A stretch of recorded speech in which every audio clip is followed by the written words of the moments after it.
Good afternoon once again from the capital, Abu Dhabi. Very pleased to welcome Ms. Judy Braus, the head of the North American Association for Environmental Education, all the way from Washington, D.C. to Abu Dhabi. Environmental education is quite a tough topic, basically. It is evolving. Some countries are faster than others. In the United States, it's quite complex because of the diversity of the geopolitical and the political situation across the various states. How can we accelerate environmental education, and what is basically the U.S. or the American experience in this regard? So we are doing so many different things across the country. You're right, it's complex. We have 50 states, many school systems, and it's all decentralized. So we try to work and build bridges among different groups. We work with government, we work with other NGOs, we work with corporations, we work with foundations. We're all trying to strengthen environmental education. We try to help support the educators that are doing the work, either in formal education, in schools, preschool, primary to secondary, university, and outside of school, zoos, aquariums, museums, nature centers, all the places where we learn. And environmental education is lifelong learning, from our youngest learners to seniors. Many universities worldwide, including the United States, are quite active when it comes to environmental basically studies. However, it's not less so when it comes to implementation. There is a disconnection between the world of academia and the world of the business world when it comes to implementation. How can we make sure that everything is being taught at the grassroots level is being relayed to the business world?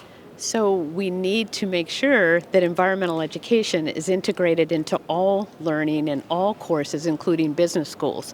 We need every business to be a green business. We need every job to be a green job. So it's not that business is over here and everybody else is over here. We actually have to work together on that. So a lot is happening. I would say not all universities are doing enough on environmental education. It's not just environmental science.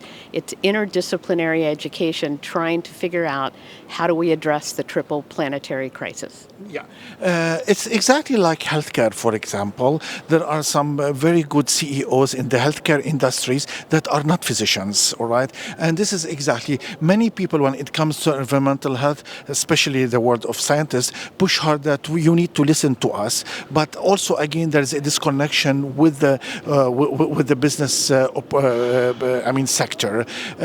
Again, at the grassroots level, what are the best practices now are being taught in this regard when it comes to environmental education? There are so many best practices, but some of the keys to me are empowering educators to do this work, helping students lead and learn from what they care about and how to get engaged. One of the things I'm most excited about is the fact that more people are doing project-based learning so that young people identify problems in their communities and then they work to solve them. So it's authentic learning in communities, trying to create change on the ground. Yeah. You are from the United States, from Washington. It's highly political ahead of the elections. How can we entice and advance and push policymakers and governments to embrace faster and deeper environmental education? So we do a lot of work to push policy. We would like to see policies that support climate change education, environmental education, policies at schools, policies at universities, and we just have to keep working at it. Everybody has a role to play to influence policies, to vote for the right people, to get engaged and do the work that needs to happen to actually change policy. It takes all of us. You are in Abu Dhabi, basically, of course, to share knowledge and to learn from, and to share knowledge across the different stakeholders.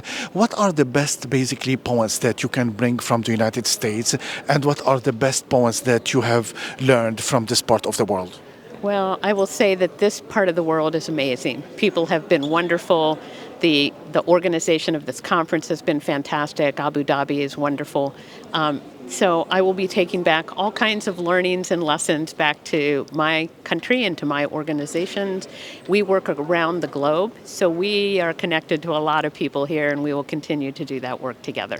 Thank you. Ms. Judy, thank you very much for being with us today. Thank you so much.